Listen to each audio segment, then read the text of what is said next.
This morning, hi everyone. This morning we're going to begin our service differently than is listed in the order of service.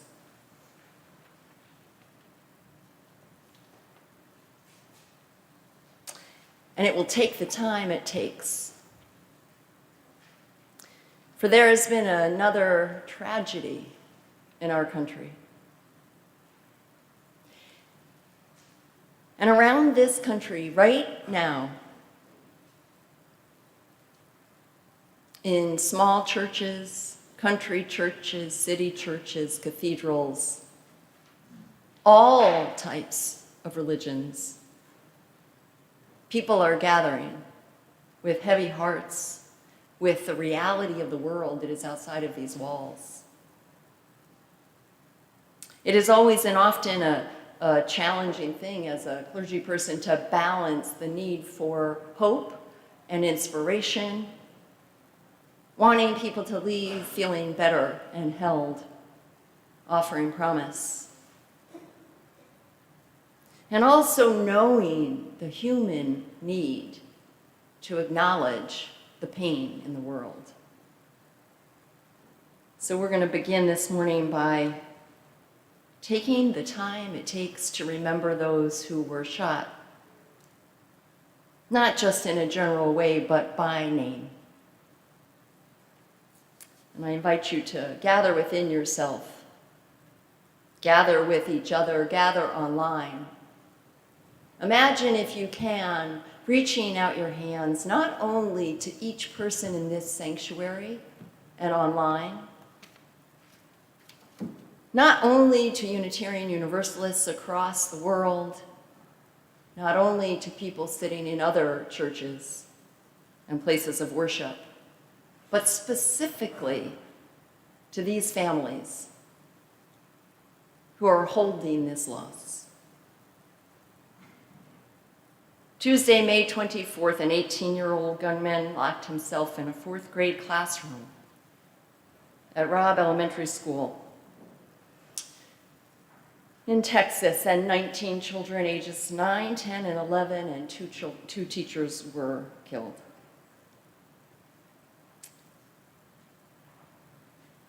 We hold these loved, beloved lives that were lost unnecessarily.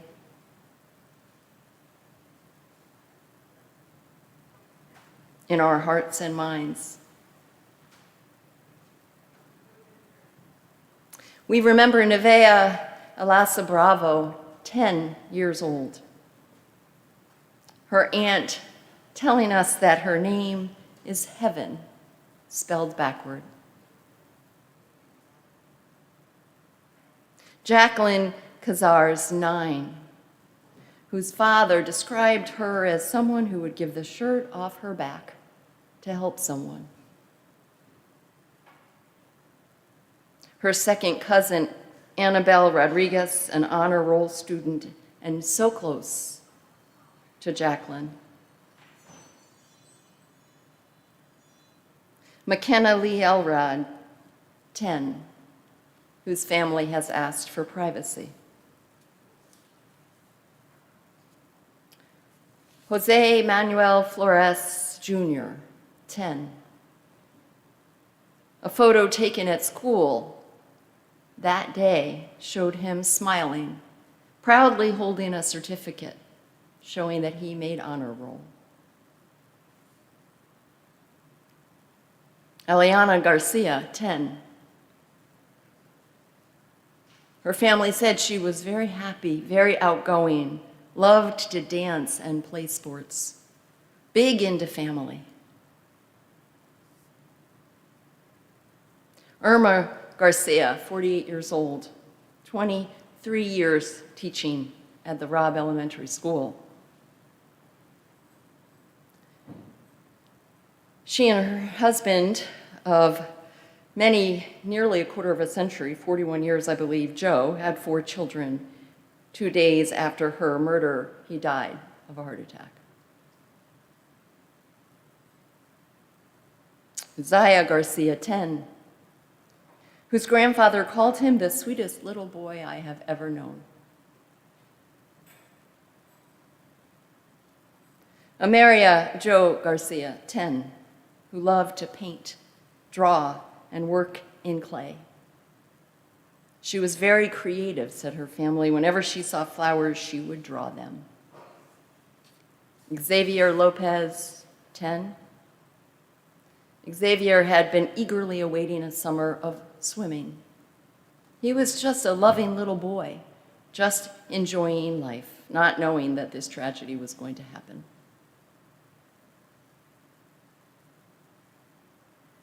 Jace Carmelo Lovianos, 10, who had actually wanted to go to the zoo that day, died with his cousin, Jahila Nicole Silguero, 10, whose mother tearfully said that her daughter didn't want to go to school that day and maybe had sensed that something was going to happen. Tess Mata, 10, who loved TikTok dance videos and having her hair curled. Miranda Mathis, 11, very loving and talkative. Eva Mariles, 44, a fourth grade teacher who'd been teaching for 17 years, who loved running and hiking. Alethea Ramirez, 10, who loved soccer and loved to draw and was proud at the age of 10 to be out of the single digits. Mate Rodriguez, 10, who had a tough time with school on Zoom and had just made the honor roll for straight A's and B's this year. Alexandria Alexi Rubio, 10, a fourth grade softball and basketball player who wanted to be a lawyer. Her father was one of the law enforcement officials or officers who responded to the shooting. Layla Zaylar, 11, who loved to run and swim and dance to TikTok videos and play games. Eliana Cruz Torres, 10, who was set to play the last softball game of her season that day. And Rogelio Torres, 10, who described her son as a very smart and loving child. I lost a piece of my heart, she said.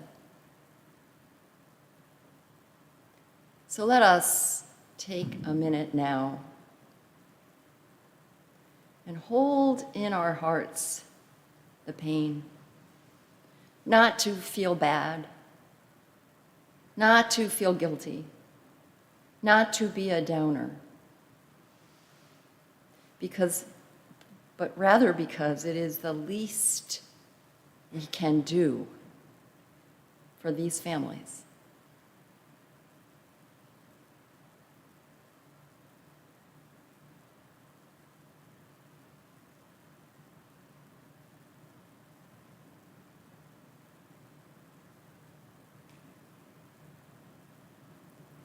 And maybe, just maybe, so help us God, we will do more.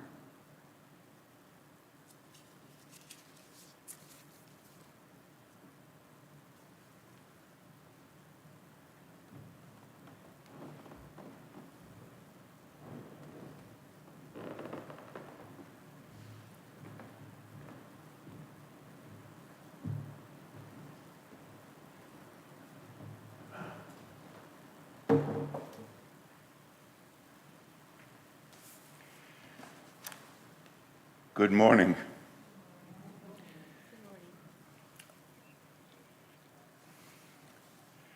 That's an impossible act to follow, so I'm not even going to try.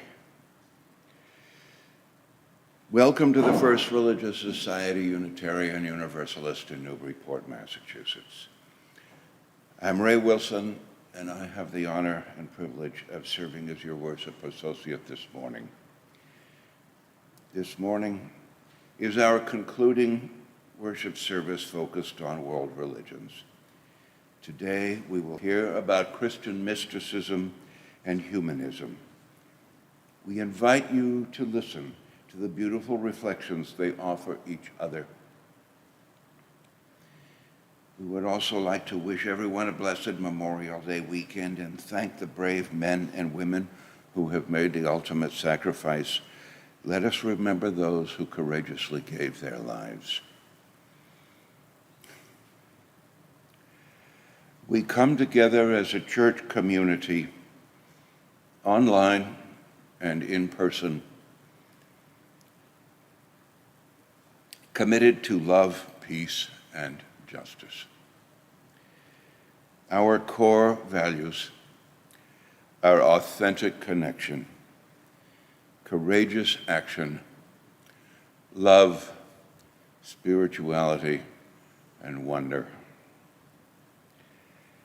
Our mission and our invitation to all of you is to come as you are, journey together in love, act with courage,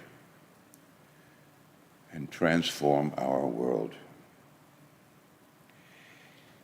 If you are visiting today or joining us for the first time, welcome. We are glad you are here.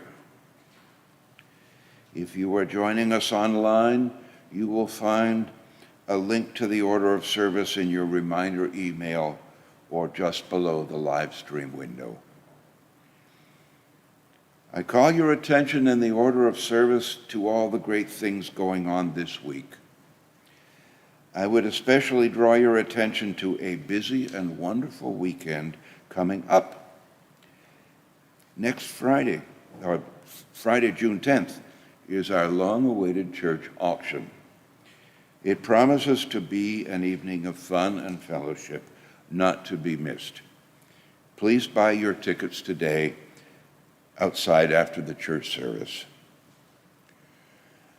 June 12th, Sunday, is our annual meeting at 12:15 p.m. after the service. All members are asked to join us, and you can register online. This will be a hybrid meeting. Members can join online or in person. All are welcome to come. However, members are the ones to vote on items put before the congregation. Every Sunday, and perhaps especially this Sunday, it is such a blessing that we can gather. So let us give ourselves to it. Welcome once again. It's good to be together.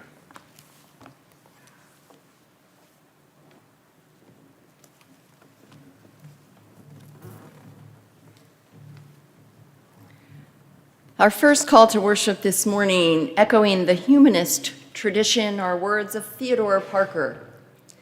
Theodore Parker, the same person who said the words, "The arc of the moral universe is long, but it bends towards justice," of which Martin Luther King Jr., of course, repeated again and again. Theodore Parker wrote, "Be ours a religion which like sunshine goes everywhere.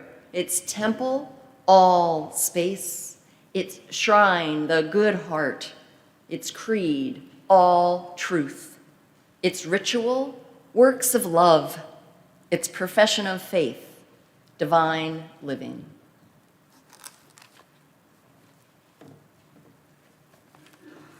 Our second call to worship this morning, echoing the Christian mystic tradition, are the words of Franciscan sister Ilia de Leo. Every one of us is written into the heart of God from all eternity, born into the stars, born into the galaxies, born on this earth in some small forms, developing and coming to explicit form in our lives, given a name. It is the fantastic mystery of love. You are faithfully called to worship.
Good morning. This is time for the chalice lighting. As Nancy lights the chalice behind me, please say the words together. We gather this hour as people of faith, with joys and sorrows, gifts and needs. We light this beacon of hope, sign of our quest for truth and meaning, in celebration of the life we share together.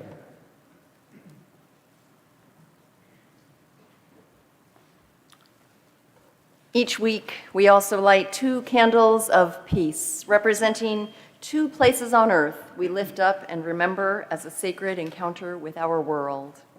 There are untold numbers of places on earth that need peace. These 2 we especially hold close in this service and through the week ahead. After each candle is lit, I will say, "To this we respond," inviting you to join together in saying, "Peace, Sol, Shalom." Our first candle this morning is lit for the United States of America in honor of Memorial Day and all those who have given their lives in service to our country. Since World War I, tens of millions of Americans have been devastatingly impacted by war and its losses. We honor those who've lost their lives and those who loved them. May their lives not have been lost in vain. And to this we respond, peace, Sol, Shalom.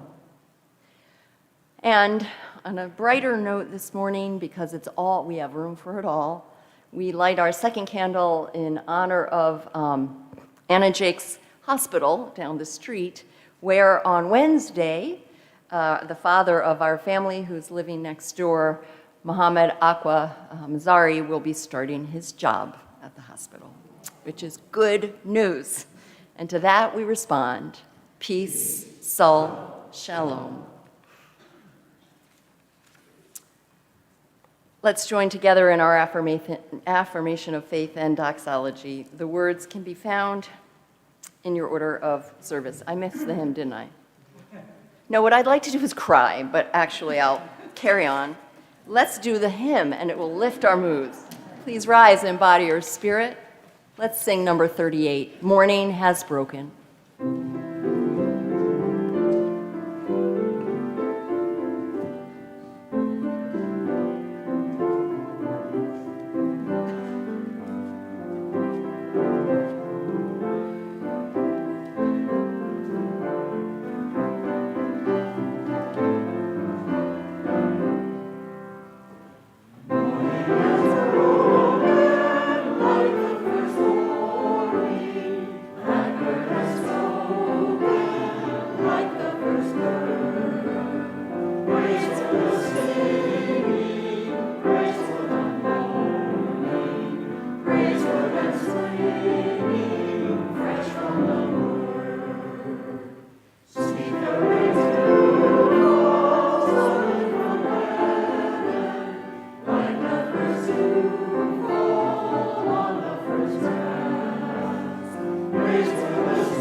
Now join our voices in our affirmation of faith and doxology.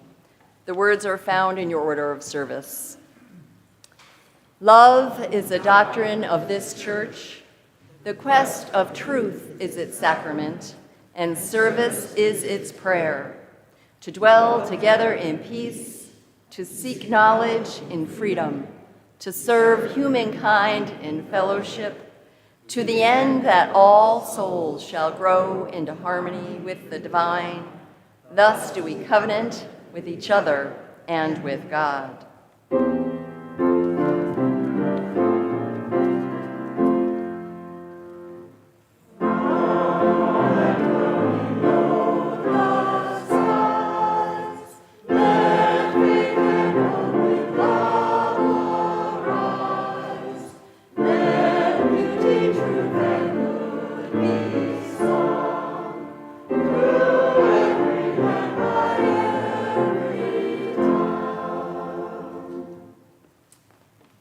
seated.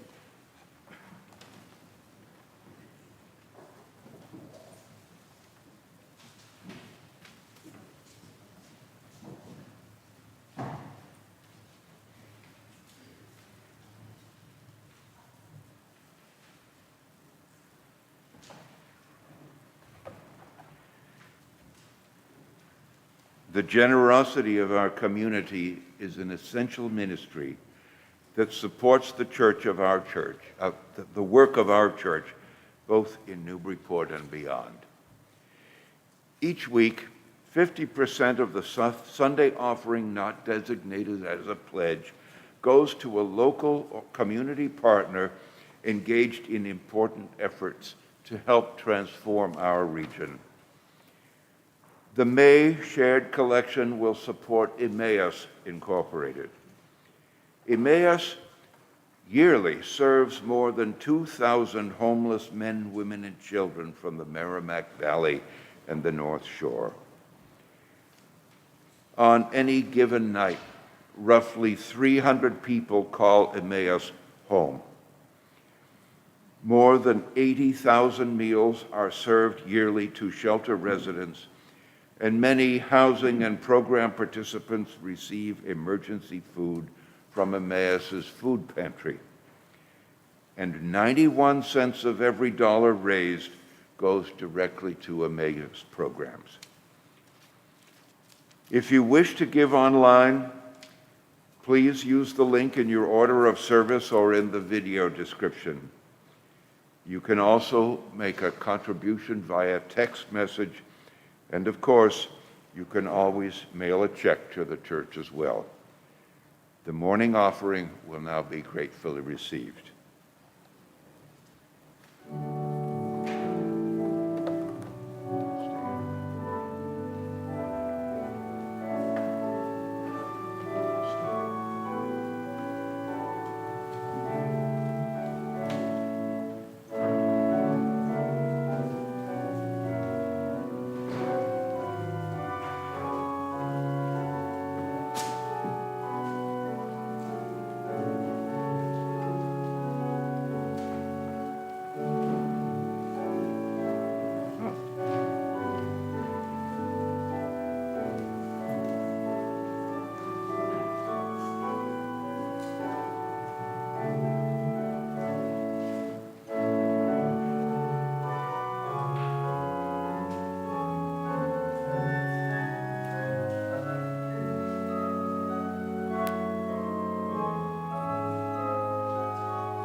Our reading this morning is by Mary Oliver.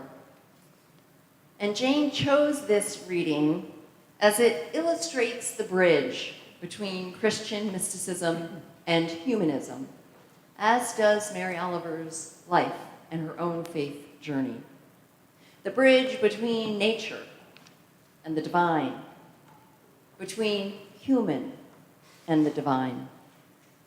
So you will hear threads and echoes of both of those in these stanzas. She begins by writing, "I know a lot of fancy words. I tear them from my heart and my tongue. Then I pray." Lord God, mercy is in your hands.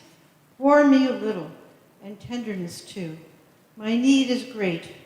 Beauty walks so freely and with such gentleness.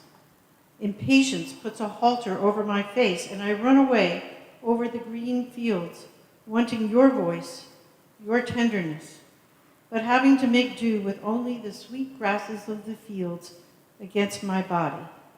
When I first found you, I was filled with light. Now the darkness grows, and it is filled with crooked things, bitter and weak, each one bearing my name. I lounge on the grass. That's all. So simple. Then I lie back until I am inside the cloud that is just above me but very high and shaped like a fish, or perhaps not. Then I enter the place of not thinking, not remembering, not wanting. When the blue jay cries out his riddle in his carping voice, I return. But I go back. The threshold is always near. Over and back, over and back. Then I rise. Maybe I rub my face as though I've been asleep. But I have not been asleep. I have been, as I say, inside the cloud, or perhaps the lily floating on the water. Then I go back to town, to my own house, my own life, which has now become brighter and simpler, somewhere I have never been before. Of course, I've always known you are present in the clouds, and the black oak I especially adore, and the wings of birds. But you are present too in the body, listening to the body, teaching it to live, instead of all that touching with disembodied joy. We do not do this easily. We have lived so long in the heavens of touch, and we maintain our mutability, our physicality, even as we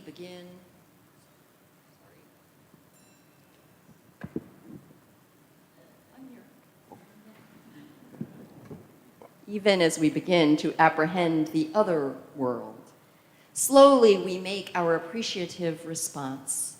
Slowly, appreciation swells to astonishment, and we enter the dialogue of our lives that is beyond all understanding or conclusion. It is mystery. It is love of God. It is obedience. Oh, feed me this day, Holy Spirit, with the fragrance of the fields and the freshness of the oceans which you have made, and help me to hear and hold in all dearness those exacting and wonderful words of our Lord Jesus Christ, saying, "Follow me." Every summer, the lilies rise and open their white hands until they almost cover the black waters of the pond. And I give thanks.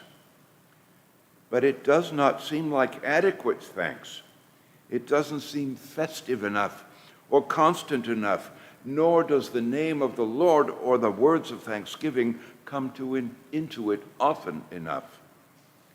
Everywhere I go, I am treated like royalty, which I am not.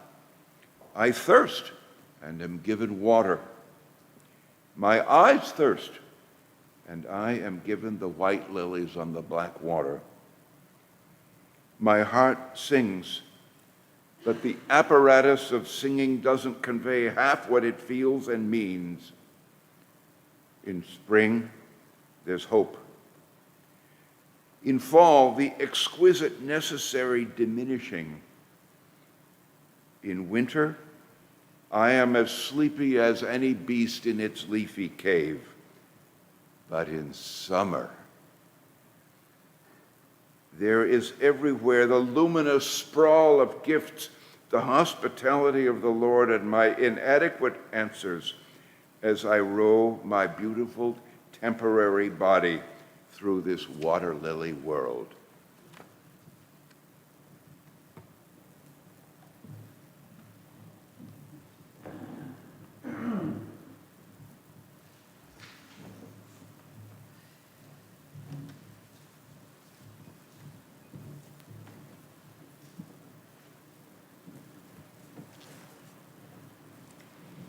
We are blessed by one another. Each Sunday, we take time to lift up the joys and the sorrows of our beloved faith community. Helen Mergida, our pastoral care associate, will light the candles this morning as I read the joys and sorrows that have been shared with me in advance of today's service.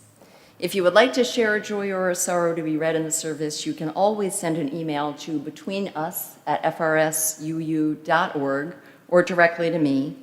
You can also share a joy or a sorrow by writing it in the journal located at the entryway in the vestibule. I also wanted to share this morning that I'll invite everyone at the conclusion of the service, if you're so moved. We'll have 19 candles remaining on the table, and if you're so moved, feel free to come forward and to light one before you leave the sanctuary. When we can make that 21. Let's hold Carol Kilty and her family in your thoughts and prayers.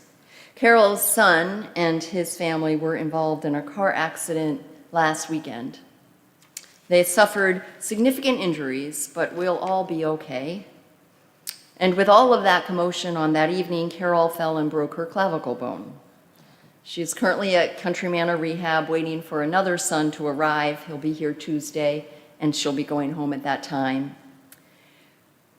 Her other son and grandchildren and daughter-in-law are all going to be okay, some having more significant injuries than others. And they will be moving forward with Stanley's service as well. Jen Badger asks that we light a candle of concern for the 8-year-old great-granddaughter of a beloved friend who is facing the daunting challenges of cancer.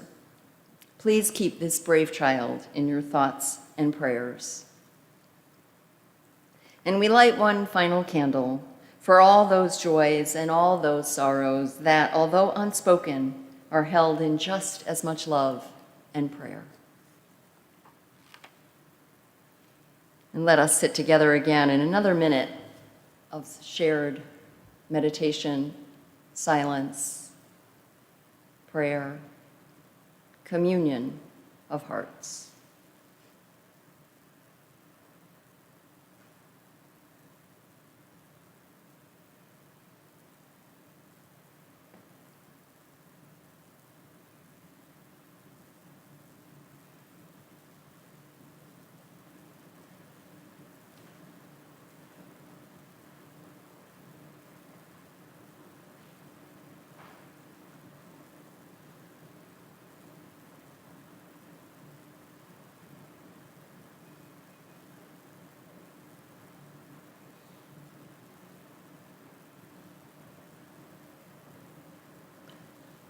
May the love that is within us all, that surrounds us all, hold you in the palm of its hands.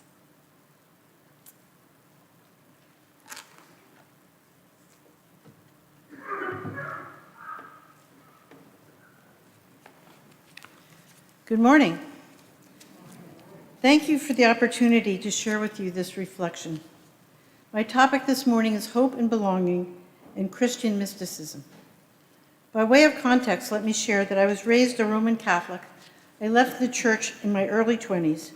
I turned my back on all organized religion, and I stayed away for decades. How I got from there to interfaith seminary is a story for another time. My first year in seminary was both a pilgrimage and a homecoming. A pilgrimage in that I journeyed back to the origins of Christianity.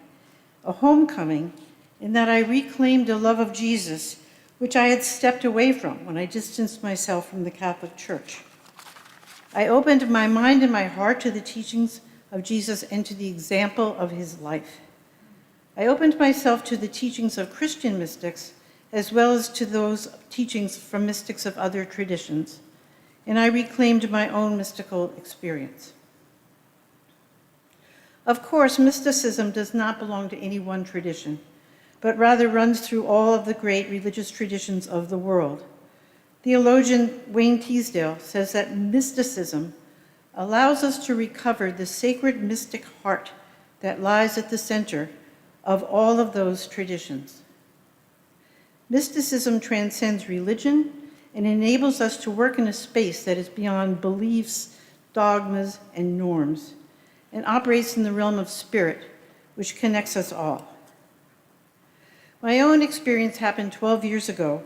On a beautiful July afternoon, I was at the beach with my daughter and my 2 granddaughters. My daughter, Nikki, was in the ocean, and she was holding Brayla, who was then 4 years old. They both had long hair, and Nikki was swirling and twirling Brayla, and their hair was flowing out behind them. It was really a beautiful scene. And I was standing at the edge of the shoreline with Drew, who was not yet 2 years old. And as the waves broke near our feet, she would laugh with delight, and I would pull her up, and the waves would scoot under her, and she would laugh at every single wave. And suddenly, time stopped.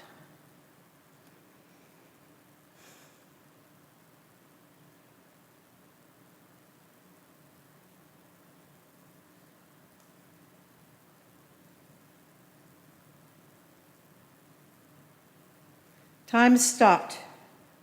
I was in the scene and outside of the scene at the same time. I still do not know how to explain what I mean when I say that time stopped. The closest that I can come is an analogy. If you have been on a train for a long time or a boat ride for a long time, and you stop noticing the sensation of motion, and then suddenly you arrive at your destination and disembark, and the sensation of motion is gone. In this experience, I was outside of time. There was an overwhelming sense of presence that filled everything, and a great powerful sense of harmony and beauty. There was not a person, but there was a presence. And there was not a voice, but there was a message. And the message was similar to that which was heard and reported by Julian of Norwich. All is well, all things shall be well, and all manner of things shall be well, and that I should let go and trust. I felt great love and greatly loved, more love than I've ever felt in my life, and more than I've ever imagined. I felt cared for and protected, and I knew that my family would be fine. I could trust and let go. I had not realized how much I had been carrying. As a single mother and a gay woman, I had faced all kinds of challenges and struggles related to the custody of my children whom I loved more than my life. Sorry. And then I felt peace. I felt peace at the level of my cells. I felt surrounded by peace. The Buddha taught us to trust our own experience. Jesus taught us that as well. My own experience teaches me that I am a beloved child of God, and so are you. I did not earn this status. It is a gift. This means that we all share the same divine DNA. We are brothers and sisters. Sorry. These are tears of gratitude. We are brothers and sisters. The Buddha also taught us that the source of all suffering is an illusion that we are separate. We are not. We are one. Thomas Merton, the great contemporary Christian mystic, used these words to describe his own experience. Then it was that I suddenly saw the sacred beauty of their hearts, the depths of their hearts, the core of their reality, the person that each one is in God's eyes. If only they could see themselves as they really are, If only we could see each other that way all the time, then there would be no more war, no more cruelty, no more violence, and no more greed. I suppose the big problem would be that we would fall down and worship one another. In closing, I quote Albert Einstein. Einstein once said that there are two ways to go through this world, and only two ways. Either you think nothing is a miracle, or you believe everything is a miracle. My choice of beliefs today brings me a sense of hope and belonging, and I hope that your choices bring these gifts to you as well. I bless you and wish you peace and love.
Thank you, Jane. And I want to share the good news that on June 8th, Jane will be ordained as an interfaith minister. She has been on a beautiful journey that I've been privileged to watch and support and celebrate. Yeah, it's a good thing.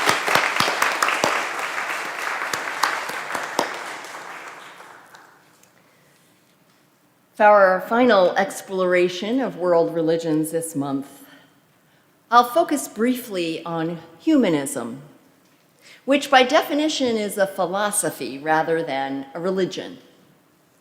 I include it in this month's study, however, both as a balance to the other faiths that we have explored and because of the place it holds in Unitarian Universalism. Humanism traces its roots back to the 14th century Italian poet and intellectual Francesco Petrarca. Petrarch was born near Florence, Italy in 1304 and spent his childhood in France, where his father taught him a love for Latin language and Roman history. At the tender age of 23, he fell in love with a woman that he saw in church one Easter morning. He remained devoted to this woman who he called Laura for the rest of his life, writing her Italian love poems, the precursor to Italian sonnets, or love poems. It is said, however, that he and Laura never spoke, and indeed she was likely married to someone else. Perhaps in response to his unrequited love, Petrarch took vows of celibacy and entered the seminary to become a priest, though he was never fully ordained.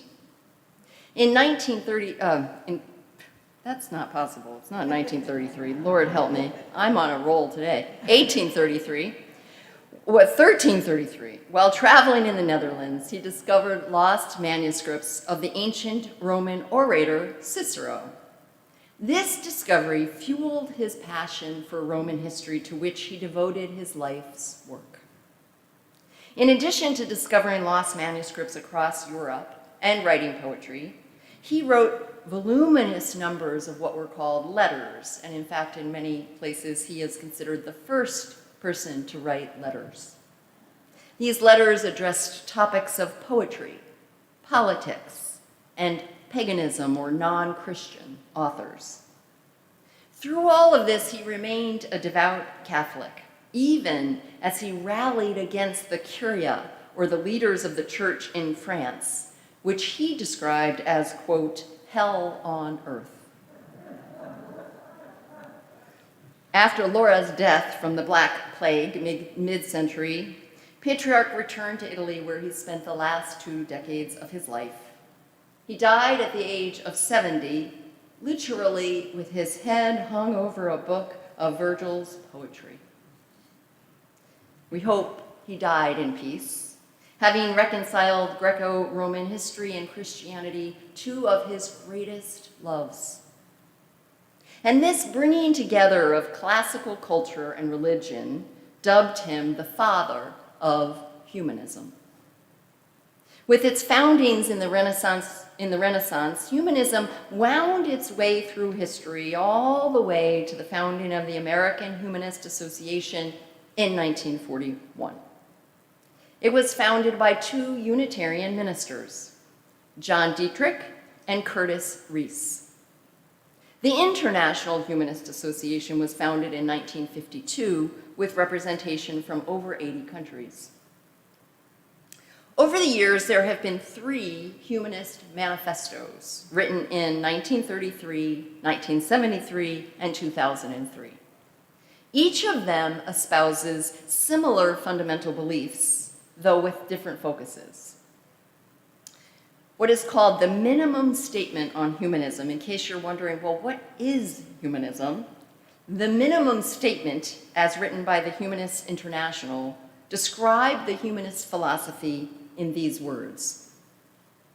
Humanism is a democratic and ethical life stance that affirms that human beings have the right and responsibility to give meaning and shape to their own lives.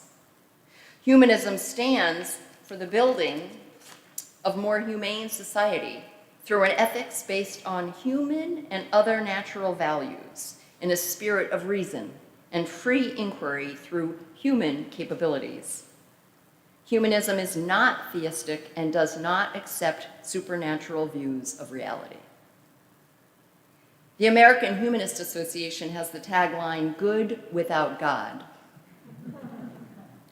And they state, quote, that they are committed to building an inclusive America grounded in an embrace of reason, ethics, scientific inquiry, and compassion, rather than religious dogma. So humanists have their place in our faith, alongside theists, pagans, Buddhists, seekers, atheists, agnostics.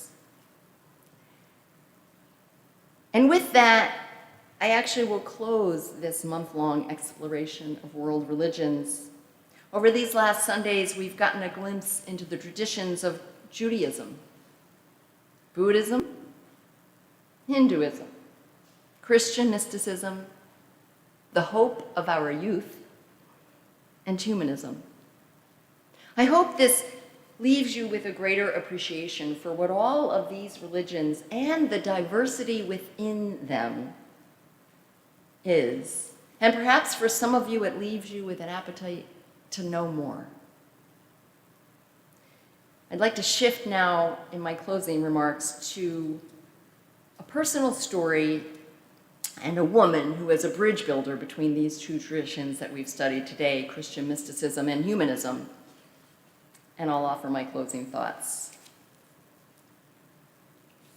So, two of the many things that drew me to this church nearly 4.5 years ago were that you wanted a minister who was a pastor and a theologian, in addition to being a change agent and an ally in justice work. And I knew I had found my home, because you see, I'm not any one of those things. I am, in large measure, all of those things. It is what I would understand my ministry to be. And so this month demonstrated again your commitment to interfaith work and your hunger for deeper theological understanding. It's been a privilege and a joy to create these services with members of our congregation and friends, and to invite welcome guests to our pulpit.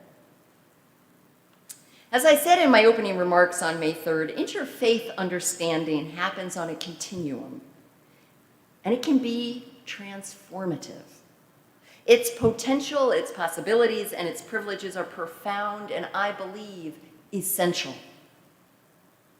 Unitarian minister and historian, the Reverend Mark Harris, who preached here with his wife, reminds us that 2,000 years ago, liberals were persecuted for seeking the freedom to make religious choices. This freedom is central to our Unitarian Universalist faith. Unitarians and Universalists were studying and using texts from other religions in worship since the 1830s. That was unheard of. And even today, people will remark on that when they visit.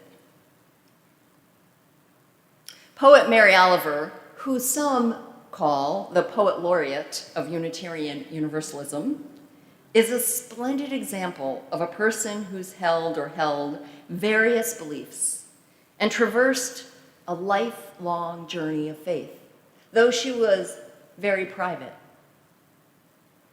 We heard some of this in her poem, The Six Recognitions of the Lord, and again in her short poem that I'll read now, entitled Yellow.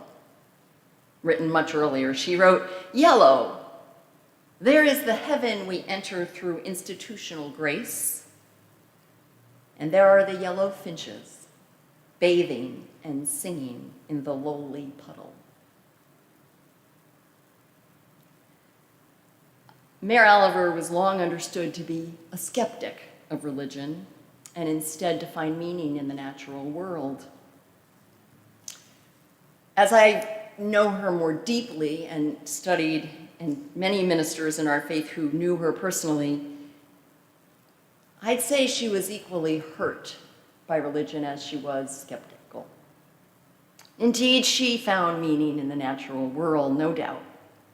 And yet, after the death of her partner, M, in her writings, Mary Oliver returned closer to the Christianity of her upbringing, both in her poetry and in her heart. Spirituality had front stage in her poems and thinking, regardless of whether it was humanism, religious naturalism, or Christianity.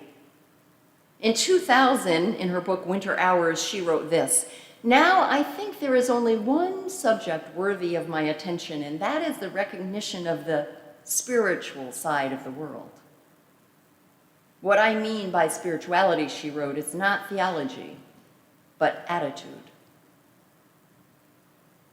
And in another poem, she wrote, as we heard this morning, quote, "We enter the dialogue of our lives that is beyond all understanding or conclusion."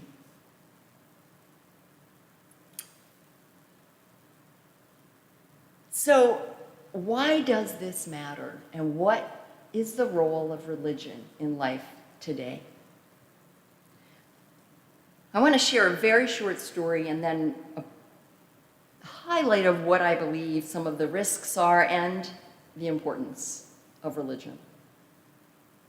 As many of you either know or may have picked up on, I was raised Christian, have a deep affinity for Jesus and his teachings, though the radical type.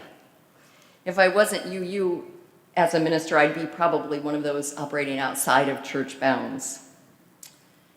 And yet I struggled for years with that. Struggled like mightily. And one day I was at a conference of other UU ministers, and there was a biblical reading that we were using. And I thought, finally. And so in this reading, and I'm not going to be able to quote it because I'm just remembering this story this morning, but Jesus said the words to one of his disciples, "Who do you say I am?" And the disciple said, "Well, Jesus." And he said, "Who do you say I am? What is my name?" And the disciple said, "Jesus." And I was like, yeah, I get this. And Jesus said a third time, "What do you say my name is? Who do you say I am?" And again the disciple answered, "Jesus." And Jesus looked at the disciple and said, "Then go and feed my sheep." And in that moment, I knew that theological debate didn't matter. That is not what my faith and religion is about. It is about going, feeding my sheep, loving this natural world, loving these flawed human beings, myself included, working together, reading names of children who have been killed, celebrating the joys of life. Go and feed my sheep. The risk of mysticism, in my opinion, as one who also identifies that way, is that we can be lost in seeking that high, that bliss, that union. Or we can stay there, avoiding the pains of the world. And yet, in humanism, the risk, in my opinion, is that it relies entirely on human reason. So, speaking only for myself, my reason is blinded by my prejudice, by my fears, and by my projections. How beautiful is it that here there's room for it all? So why does it matter? Why does it matter? Because we can do so much more together. I think I've shared with you before the person who said to me, "I never needed a minister until my mother died." We can love each other better together. We can make differences better together. And the other reason I believe to the core of my being that it matters is that in this world today, we dare not step out of the religious realm and circle. We dare not leave this to others to define what it means to be a person of faith. Amen, and blessed be. So let's rise in body or spirit and join together in our closing reading, which is a responsive reading. The words are in your order of service. Let religion be to us life and joy.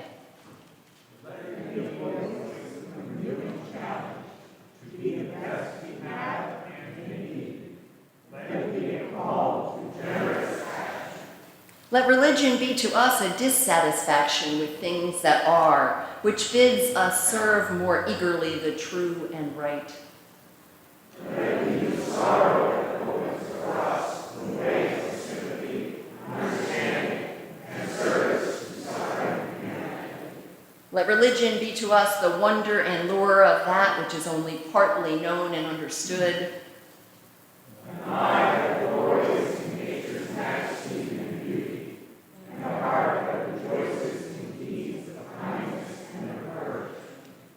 Let religion be to us security and serenity because of its truth and beauty, and because of the enduring worth and power of the loyalties which it engenders.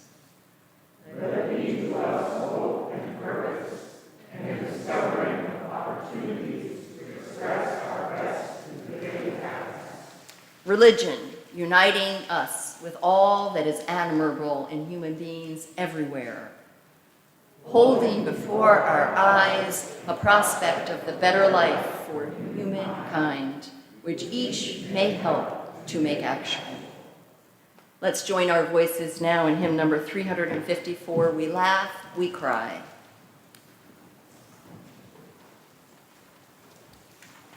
As you're finding it, if you find this to be new or unfamiliar, you may always allow the brave and bold among you and the choir to sing the first verse. But then join in.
We believe in life, and we believe in the power of love, and we believe in one another.